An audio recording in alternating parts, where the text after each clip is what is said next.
Welcome back to the Relationship Blueprint, where you unlock your power of connection. And today I have a guest with me. We've been friends for a really long time, maybe 12, Oh, yeah, probably 10, 12, 10, 11 twelve plus years. years, yep. Yeah, a long time. And her name is Tanya Colucci, and she lives right here in Bluffton, South Carolina, where I do. And I asked her to be on the show today because you know that all of this work we're doing about healing ourselves and really unlocking that power of connection with ourselves and with others is all about really self insight because my relationship with you can't be what I wish it could be if I'm not aware of my impact on you. And then I can't feel good about myself or what I do unless I'm aware of myself and my behaviors. So the ones that no longer serve me, I can maybe stretch and grow into new behaviors that are they're more adaptable and they're more proficient in my life that make my life more full. And some of the behaviors I'm doing that work, how do I hold on to those? How do I keep my boundaries and take what I've learned so far and apply those with myself and in my relationship? And Tanya has been a huge part of my healing. Tanya, you have been. She's a myofascial release therapist, as well as many other things you're going to hear about.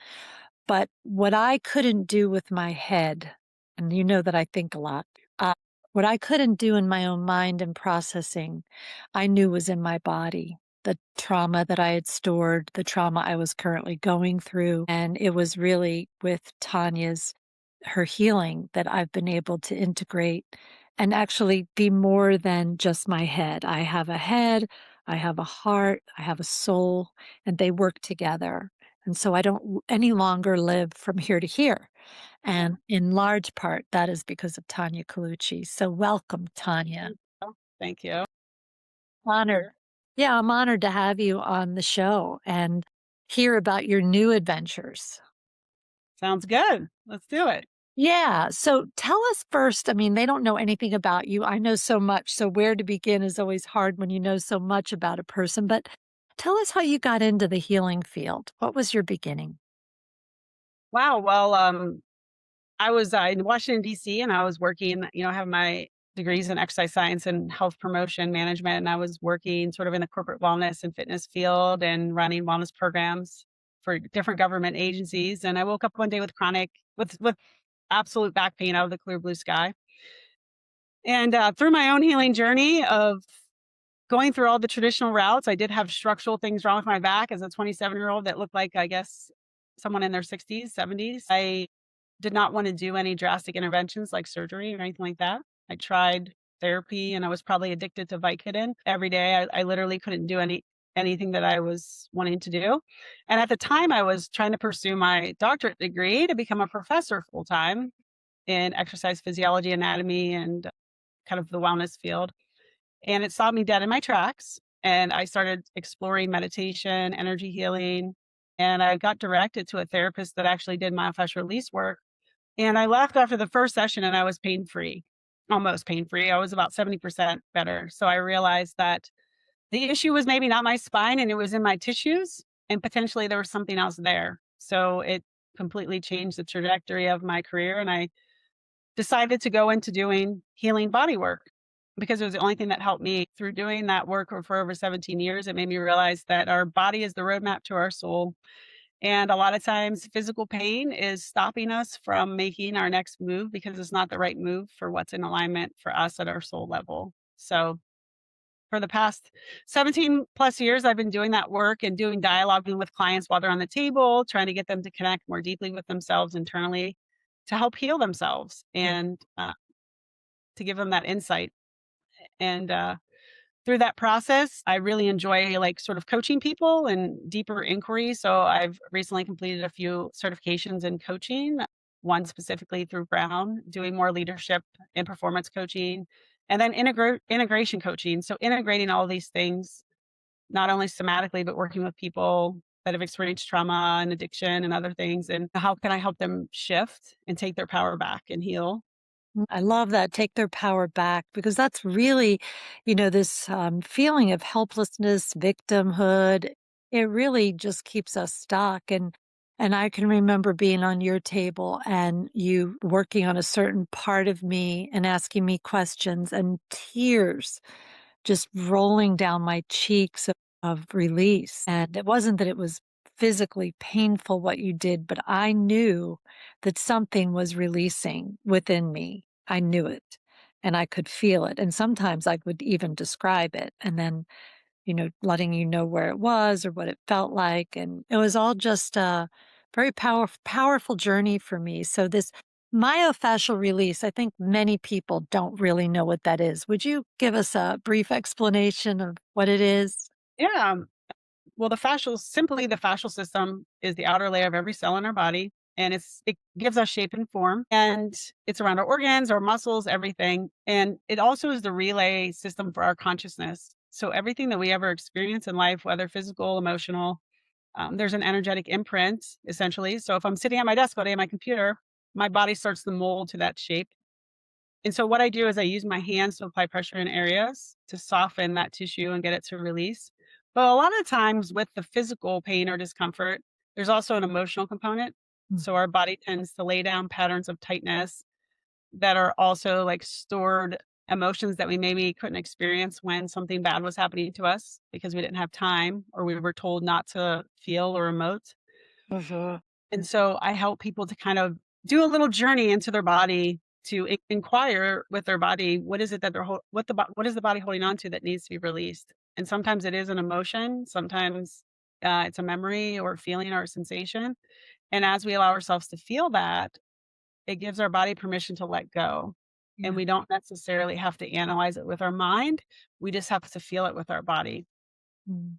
And as you're saying that, it's almost like I'm reliving my experiences with you because I would say I'm having, I don't know, this problem with my hip, and then you would be touching my stomach or something and saying, "This is where the tightness is here in the psoas," and then you would help me with the release, but not even knowing, like I'm having the pain here, but I had no idea what the source was, and I always, and I'm saying always, left your office lighter, that whatever happened with my energy, there was a shift, and Mhm. whatever pain I was going through was released. And so I really can't say enough about it when people are struggling with some sort of physical ailment, and I also know that they're going through emotional things, but many people don't wanna think, "Oh, my emotions are part of this. You're blaming me for my disease," and I'm like, "No, I'm really not. I'm just suggesting that maybe you go see Tanya and perhaps look at other things that might help you feel better,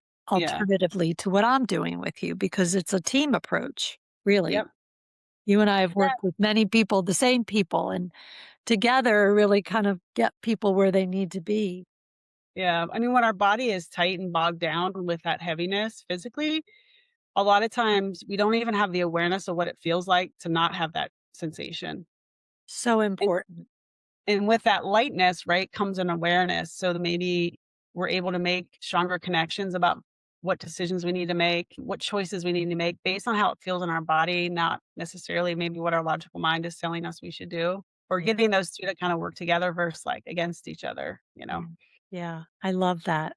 I love that we're really talking about because we know from all of the trauma work, the book The Body Keeps Score, for those of you who have read that, or if you're interested in hearing about how trauma is stored in the body, it's an excellent resource. I think that many of us have lived most of our life thinking, this is our body, this is our pain, this is how we fix that. And it's very Western orientation of medicine.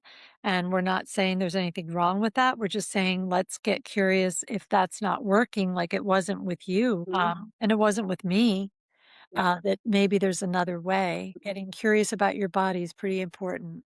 Yes, because it's all connected. It's impossible to separate us in the parts, our physical body and our energetic body or our soul and our mind, they are all and our heart are all intertwined. So we can't separate them out. No, and So how many people come to me that are in chronic pain as a way of living, and they're depressed. Well, yes, naturally you're depressed because you're in chronic pain, like it's a cycle. So, this part of the healing that I certainly promote, and I know that you do, is let's look at it all. Let's look at the big picture. And talk therapy is limited. I'm just Yeah. being totally honest. The couples work is pretty deep, and still, yet many couples get stuck because of what their nervous system is not allowing them to do in the couple's work. So it's in the body. That's why I just was on a phone with a colleague using ketamine with highly resistant couples that are having a hard time being vulnerable with one another because there's so much defense going on. And the rigidity of that is something that you can help with. Yes.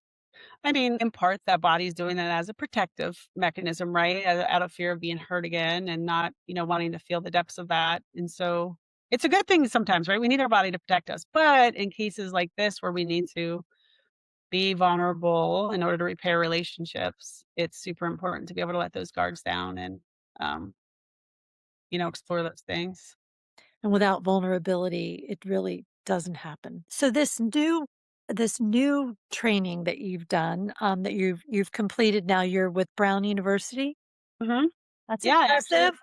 yeah, it was a good journey. It was over 8 months. So, officially I've graduated from their program with a certificate, and now I'm gonna sit for a national exam to get, the national cer. Certification.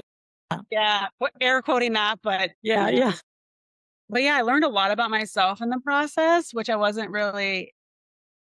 I don't wanna say I feel bad about saying that because 'cause I'm usually fairly open to, like, learning and growing, but I was really surprised at, the personal growth that I did, but it has helped with making my questions more pinpointed and with my dialoguing with clients and, open the doors for me, getting people off the table and being able to do this work through the coaching aspect lens and looking at their whole life and also integrating the somatic or the body part of embodiments with talking versus always having to touch people. So, um, yeah, so I'm looking forward to working with more individuals and how I can kind of integrate all of that through the coaching work. Yeah, I think that's really interesting, and I'm so happy that you're gonna be able to do that coaching as well because integrating all of your skills is such a gift. I mean, to lose one and not incorporate them all would be I can't imagine that because you're so talented. So Yeah, I will always do the myofascial work because it's so powerful, but I also, I wanna be portable, so I wanna be able to take people on retreats and be able to do other things with them and that are outside of just the one-on-one and even in groups, so the coaching is an avenue to do that. and can you tell us more about the actual program that you did at Brown? Tell us what, the topic was and the certification, and why should we look into it? It's so cool. I wanna hear more about it from you. Yeah, so it's basically laying the foundation to allow somebody to be able to provide coaching, and specifically, it was mainly focused on leadership and performance coaching, so working with individuals that are in leadership roles in corporations, entrepreneurs, business owners, and essentially, you're working with individuals under the assumption that they are resourceful and whole within themselves, and as a coach, um, the shift for me was, not guiding or leading and only asking powerful questions to get them to go inward to get the answers essentially, Yeah. which is in alignment with the healing work they already do is asking them the questions to get people to go into their body and feel so that they are in charge of their healing process. I'm not the one that's doing it, right? I'm just facilitating.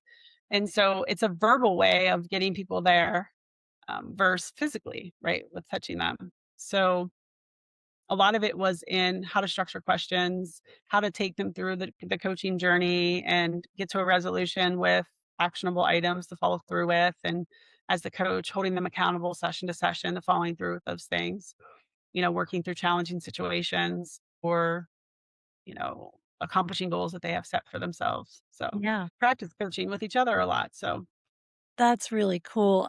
And, you're making me think of people who hang up a shingle about being a life coach. And actually, I think life coaches or executive coaches or personal coaching is such an important field. But I mean, you have done the work and have a structure and a framework Mhm. for your coaching, which sounds amazing.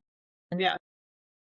I just want to say, beware if you when you find a life coach, ask them the questions like, what is your training? Because Tanya has spent an extensive amount of time and money and resources to be as knowledgeable as you are. I want to go. She gave me the assessment Uh-huh. that do you want to tell them about the assessment? Sure.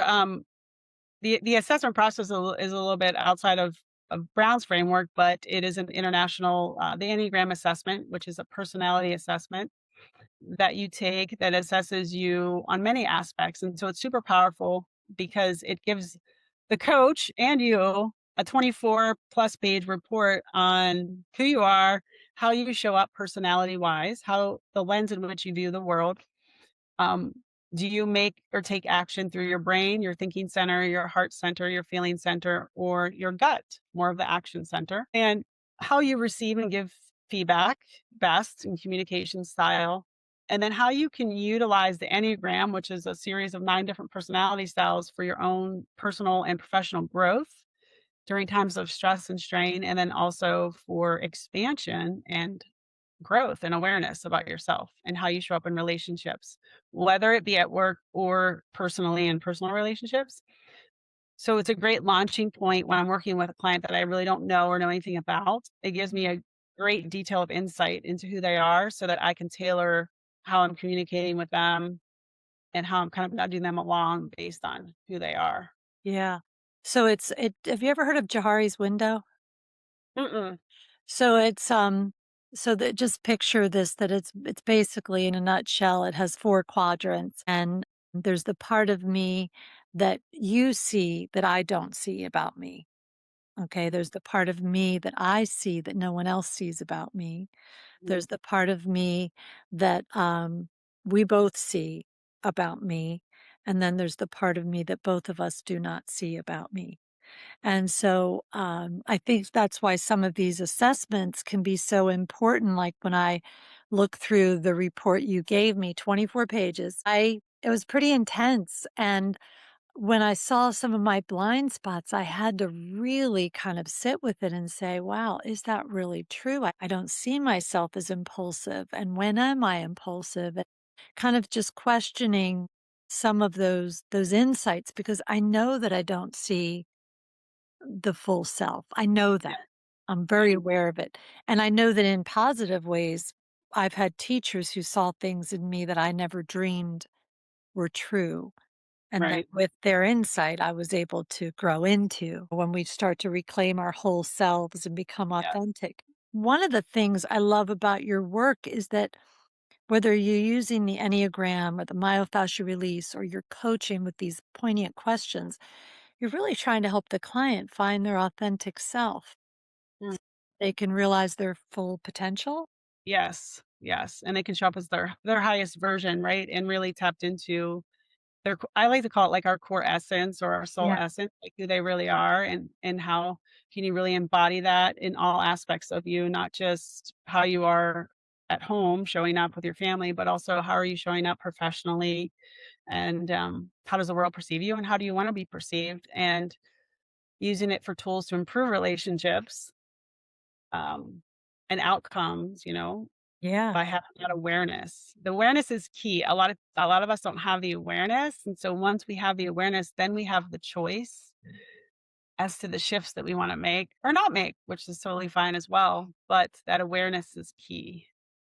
I love that we're talking about this. This is actually also fits so much with Imago about our lost parts on our psychological, or excuse me, on our social journey through life. We get messages. We're born into the world being this perfect little human being, like an acorn that's going to be the tree. Everything is there for who we're meant to be.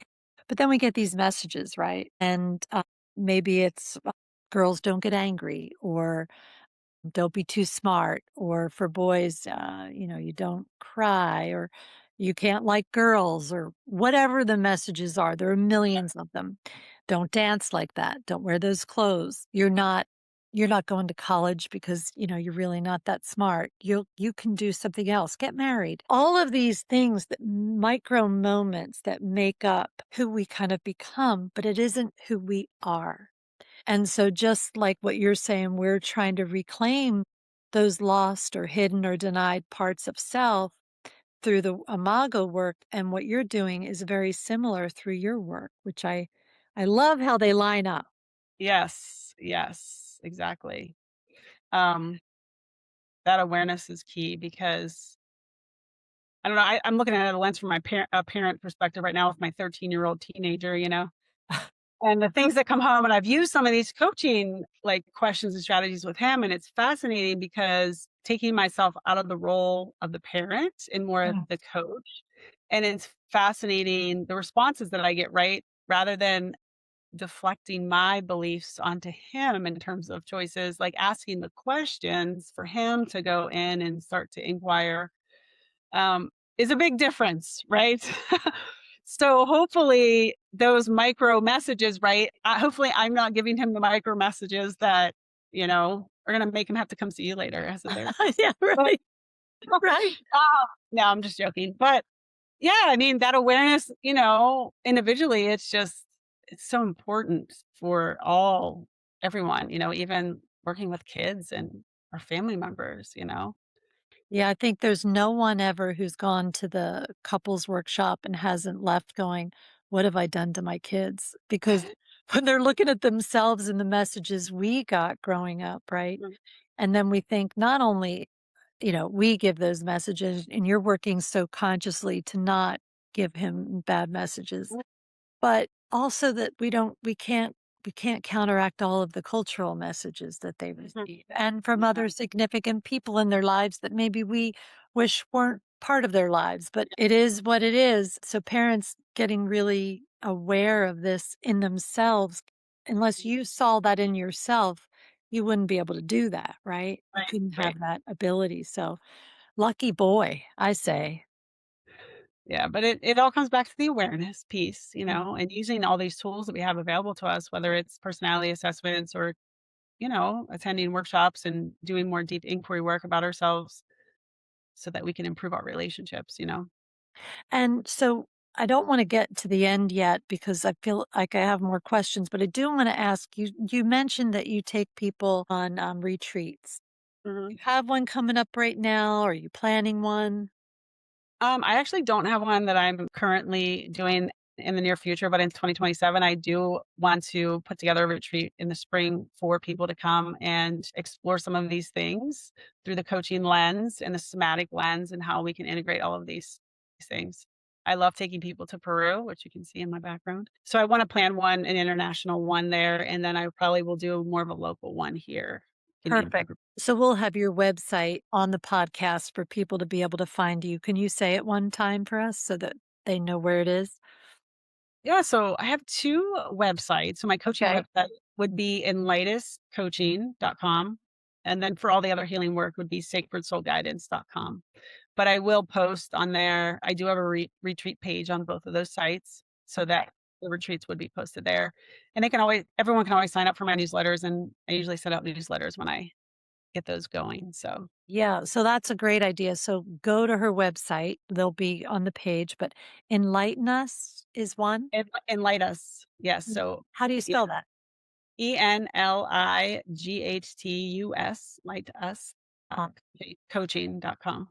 okay. And the other one is Sacred Soul Guidance. Sacred Soul Guidance, because if you go to those websites, then you're going to be able to sign up for her newsletter and know when these things come out. Because if you're like me, you'll think, oh, I'll remember that. And then you think, gosh, I wonder if that woman's doing that trip to Peru, and you won't remember. So please sign up for her newsletter so you can stay abreast of what Tanya's got going on because she always has stuff going on. Yeah. Yeah. And they can see you at your practice, which is in Bluffton, South Carolina, right? Yes. So in person practice or virtual for coaching as well. So either of those are available. And that's great because you don't have to worry about what state they're from. So anybody from anywhere internationally, because we have an audience of, gosh, we have 718 cities and 75 countries now. Wow, amazing. Yeah. So I imagine that many people might want to find you and do Yes. this work.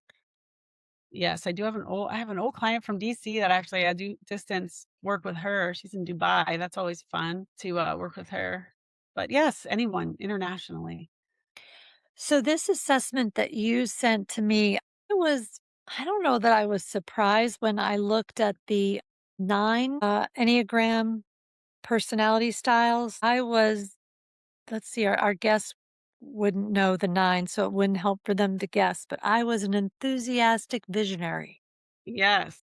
Did that surprise you at all? What did you think? No, no, that did not surprise me at all. Um,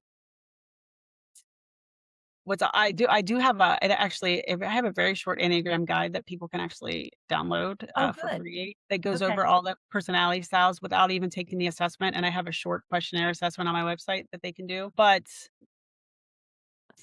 what did you feel about your with what it said about the 7? Did you feel that it was on par with, like, who you are? Yeah, I think that what I've always so I've taken the Berkman assessment, and in the Berkman assessment, I'm all blue. It's all creativity. I actually wouldn't label me as a therapist, actually. Oh, I really? got I got television personality, like love See that? interviewing people, and I the birth of the podcast is just it's my passion. And that I'm very big idea thinker, but I don't love the details.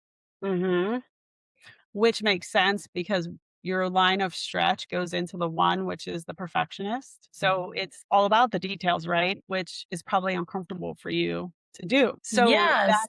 yes. So for growth aspect, that would be something that you would kind of push yourself into if you were trying to grow and expand, but luckily you have people that can help you with those things. So, Well, I do, but I mean, I have to say that starting this podcast, I wouldn't have done it without like a friend keeping me accountable and then stayed on me. And then I said I didn't have any way to do the technology or marketing. And then she said, I have 2 daughters that do that. So, she kind of eliminated my excuses. And because they were the details, I could have mhm, the vision, but mhm, then the action, right, to get it started, and then I right, ended up teaching myself a whole bunch of things that editing and things that I don't really love, so I hired someone to do that. yeah. And so that's another part of the beautiful part about this, right? Is that we know you have the awareness so you can create the team that you need. So essentially, you're running your own little mini organization, right? Or business or Mm. company. And you have all those players in place to do all those things that frees you up so that you can really be in your true self, which is where your passion is, your joy, and your excitement. And so utilizing that to your advantage. Yeah, yeah. Yeah. And I mean, I guess knowing my limitations doesn't make me feel less than, but I'm saying this on the podcast. I am making an appointment with Tanya today to follow up because first of all, there's so much in 24 pages that I would need help processing. I mean, you can read a report, but she's the expert. So I really want to look at where I need the release point, which is something I will struggle with. In my struggles, I need to do these things. Is that correct? Um, so your release point would be where you would go in terms of when you're feeling overwhelmed, stressed, or maybe less joyful or creative Yeah. about being in your true self. So you would actually want to move into that 5 when you are Uh-huh. feeling those things, and that will help give you some sense of relief or release. Okay. That makes sense. No, that makes sense. So because of my 7, if you will, I would lean into 5 when I start feeling the frustration or the energy depleting and I want to Yes. quit. I lean into the 5. And then my stretch point is 1, Mhm. which is the Yes. For details. for growth for growth, yes. So, if you were feeling stuck or stagnant, let's say, we'll just use career-wise, right? So if you're Yeah. feeling stuck or